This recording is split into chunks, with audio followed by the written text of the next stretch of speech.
Hey, welcome back student. Welcome to Civil Services Study. Test number 32 है for UPSC prelims 2019 examination के लिए। Exam date है 2 जून 2019। Focus सारे के सारे जो टेस्ट हैं प्लेलिस्ट उनकी बना रखी है, जाकर रिवीजन मार लीजिए। देखिए, एक बार बार वीडियो में बोलता हूँ कि आप ये में सोचिए कि मेरा टॉपिक क्लियर नहीं हुआ है कि पहले मैं एक A to Z topic clear करूँगा, उसके बाद में टेस्ट दूंगा। देखिए, prelims does not like that. Prelims में you have to develop that art of solving paper. इसलिए अच्छे से टेस्ट लगाइए। 60-50 जितना ही परसेंट हुआ है, go ahead give the test. ऐसा नहीं है कि आप टेस्ट नहीं दे रहे हो, बिल्कुल भी। रिवीजन इज़ द लास्ट की फॉर प्रीलिम्स, इतनी बार बोला है। So find the particular way कि आप रिवाइज अच्छे से कर सको चीज़ों को। चलिए स्टार्ट करते हैं। सारे के सारे प्लेलिस्ट बना रखी है टेस्ट की, रिवीजन मार लेना। तो क्वेश्चन नंबर 1 है, जल्दी से। चीता के संदर्भ में निम्नलिखित कथनों पर विचार कीजिए। एशियाई चीता वैश्विक स्तर पर विलुप्त हो गया है। चीते के पुनर्प्राप्ति से भारत के खुले वनों और घास भूमि पारितंत्रों की पुनर्प्राप्ति में सहायता हो सकती है। देखिए, चीता जो है वैश्विक स्तर पर विलुप्त अभी नहीं हुआ है। पहला स्टेटमेंट गलत है और सेकंड स्टेटमेंट करेक्ट है। तो कौन सा करेक्ट हो जाएगा इसमें? केवल दूसरा सही हो जाएगा। तो देखिए, चीता विश्व का सबसे तेज़ दौड़ने वाला स्थलीय स्तनपायी है। एक सदी पहले लगभग 1 लाख चीता अफ्रीका, भारत और एशिया के अन्य हिस्सों में विचरण करते थे। वर्तमान में इनकी स्थिति केवल 7,100 ही रह गई है, मतलब संख्या। 1952 में एशियाई चीता भारत में विलुप्त हो गया था। ईरान में अभी भी ये प्रजाति पाई जाती है, इसलिए पहला स्टेटमेंट गलत हो गया। हालांकि इनकी संख्या अत्यधिक कम है, जो तीव्रता से घटती जा रही है, जिसके कारण वहाँ भी एशियाई चीता शीघ्र ही विलुप्त हो सकता है। वहाँ कहाँ? जहाँ ये पाया जाता है, जैसे ईरान में, अफ्रीका में। प्रोजेक्ट टाइगर के संदर्भ में निम्नलिखित कथनों पर विचार कीजिए। यह पर्यावरण, वन और जलवायु परिवर्तन मंत्रालय की एक केंद्र प्रायोजित योजना है। केंद्र प्रायोजित योजना है, करेक्ट है। राष्ट्रीय बाघ संरक्षण प्राधिकरण प्रोजेक्ट टाइगर की नोडल समन्वयकारी एजेंसी है, करेक्ट है। दोनों के दोनों करेक्ट हैं, इम्पोर्टेंट है। तो भारत सरकार ने राष्ट्रीय पशु बाघ संरक्षण हेतु 1973 में, इंपॉर्टेंट है, पीसीएस में सीधे डेट पूछ लेता, प्रोजेक्ट टाइगर या बाघ परियोजना का शुभारंभ करके इसकी अग्रणी पहल की। प्रोजेक्ट टाइगर निर्दिष्ट टाइगर रिजर्व में जंगली बाघों के इन सीटू संरक्षण के लिए पर्यावरण, वन और जलवायु परिवर्तन मंत्रालय द्वारा चलाई जा रही एक प्रायोजित योजना है। इन सीटू के अंदर आते हैं ये प्रोजेक्ट टाइगर। नंबर 3 है, नेशनल ग्रीन ट्रिब्यूनल राष्ट्रीय हरित न्यायाधिकरण को निम्नलिखित में से किस कानून से संबंधित मामलों की सुनवाई करने का अधिकार है?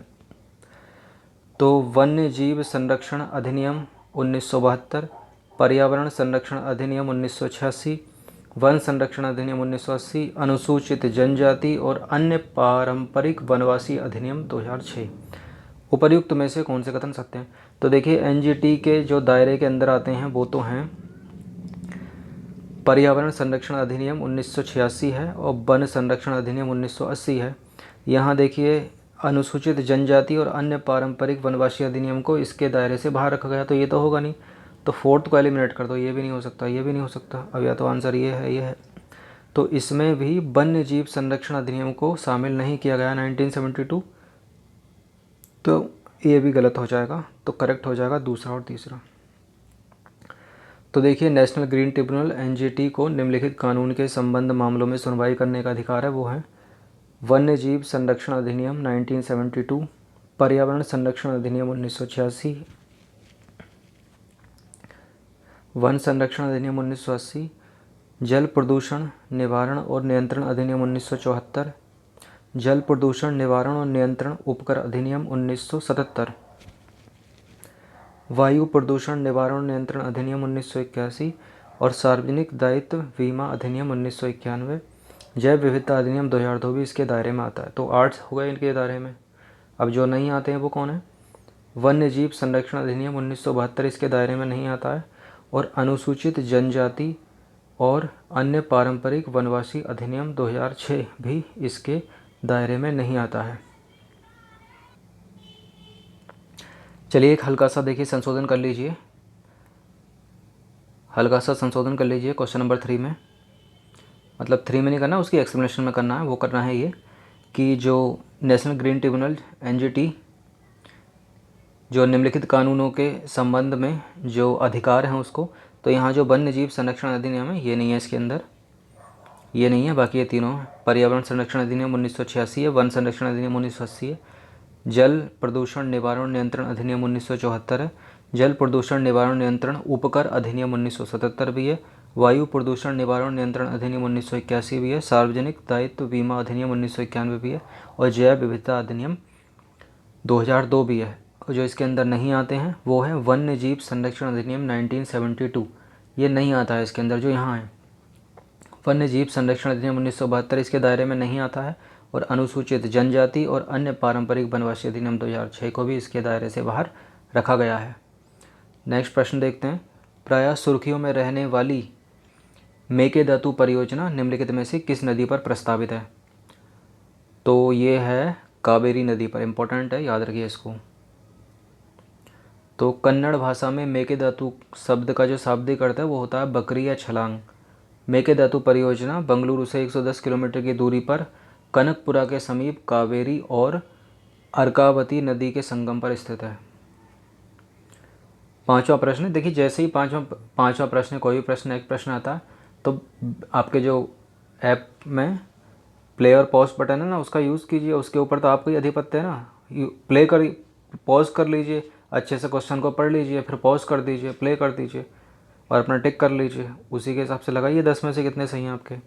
हाल ही में सुर्खियों में रहा Geneva action agenda to combat air pollution निम्नलिखित में से किससे संबंधित है?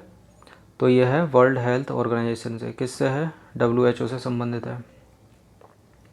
तो देखिए विश्व स्वास्थ्य संगठन जेनेवा एक्शन एजेंडा का उद्देश्य 2030 तक वायु प्रदूषण से होने वाली मृत्युओं की संख्या को 2/3 तक कम करना है। किसका लक्ष्य है? जेनेवा एक्शन एजेंडा WHO का। छठा प्रश्न है, हाल ही में सरकार ने नीति आयोग के उपाध्यक्ष राजीव कुमार की अध्यक्षता में एक समिति का गठन किया है जिसका उद्देश्य क्या है? तो इसका उद्देश्य है राज्य के स्वामित्व वाले छोटे तेल क्षेत्रों के विग्रह के संबंध में सुझाव देना। सी करेक्ट हो जाएगा इसका। अब देखिए 7वां प्रश्न है, पढ़ते हैं इसको। यह देश का सर्वाधिक ऊंचाई पर स्थित बायोस्फीयर रिजर्व है, मतलब इनमें से कोई एक होगा। यह है रेड पांडा, हिमतेंदुआ, इसमें रेड पांडा मिलता है, हिमतेंदुआ मिलता है, और ब्लड फिजेंट का आश्रय स्थल है। यह बायोस्फीयर रिजर्व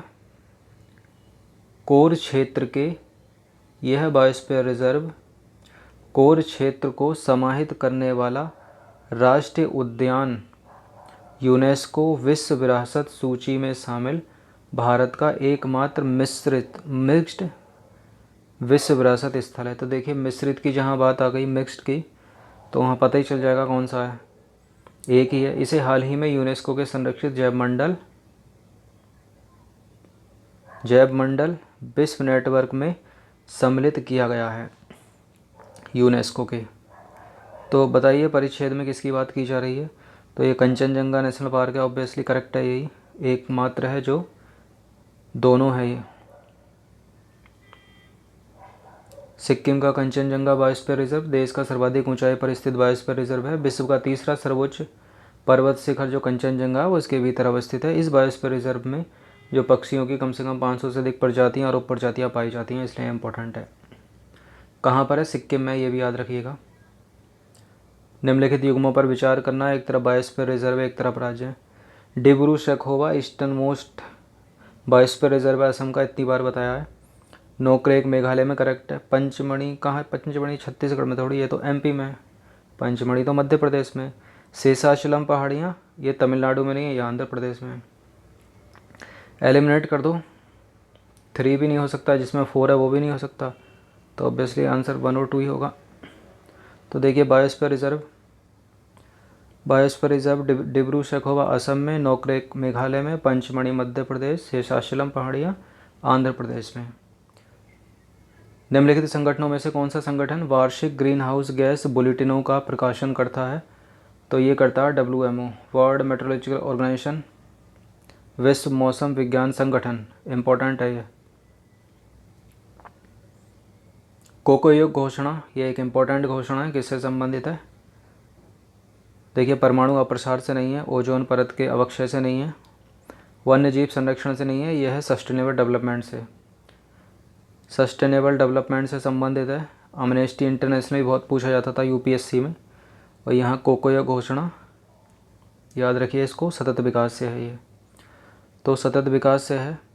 देखिए ध्यान दीजिए एक्सप्लेनेशन पर। समाज विज्ञानियों, प्रकृति विज्ञानियों और अर्थशास्त्रियों के एक अंतर्राष्ट्रीय समूह द्वारा अक्टूबर 1974 में कोकोयो घोषणा पर हस्ताक्षर किए गए। यह घोषणा सतत विकास की थीम पर आधारित थी और इस प्रकार इस पद का उपयोग करने वाली प्रथम घोषणा बन गई। किस पद का? सतत विकास पद का। इसमें संसाधन प्रयोग के प्रारूपों, पर्यावरण और विकास रणनीतियों पर चर्चा की गई थी। तो चलिए 10 के 10 कंप्लीट हो गए हैं टेस्ट। अगर वीडियो पसंद आती है तो एक लाइक ज़रूर कर दीजिएगा। Thanks for watching, thanks for listening.